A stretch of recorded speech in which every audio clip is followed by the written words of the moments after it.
नमस्कार दर्शक बंधु मु आज एही वीडियो रे आपण माननकु कहिबाकू जाउछि अमृत भंडा पोस्त किपरि प्रस्तुत करंती। जदि आपण माने केही चैनल रे नुआ थांती चैनल को सब्सक्राइब करंतु एवं पाखरे आसुथिबा बेल आइकन टी ऊपर प्रेस करी पुनी ऑल नोटिफिकेशंस ऊपर क्लिक कर दियंतु ताहेले एमिति जहा भी किछि नुआ नुआ रोसेई संबंधी वीडियो अपलोड करिबी सर्वप्रथम आपण माने देखिबा को पाई परिबे एवं चैनल को यथेष्ट मात्रा रे लाइक शेयर करिबा को मध्य भूलिबेनी। ताहेले चालंतु देखिनबा अमृत भंडा पोस्त किपरि प्रस्तुत करंती एवं एथि पई कोन कोन सामग्री प्रथमे नेबा को हुए।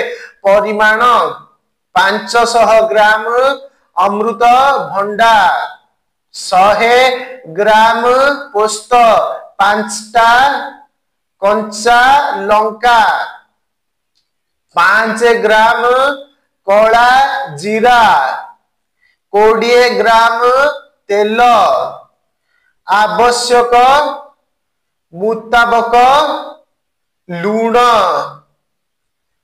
प्रणाली अमृत भंडारु चोपा छड़ाई धोई कोरी निय। पोस्त ओ कंचा लंका बाटी निय।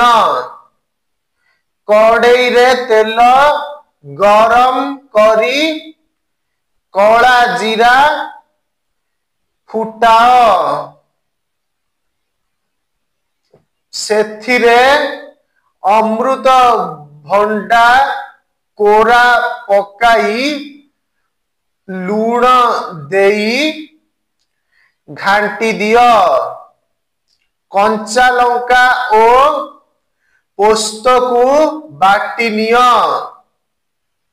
अमृत भंडा सिझी गले सेथिरे पोस्त मसला देई भल भाबरे भजा भजी करी देई ओल्हाई देव।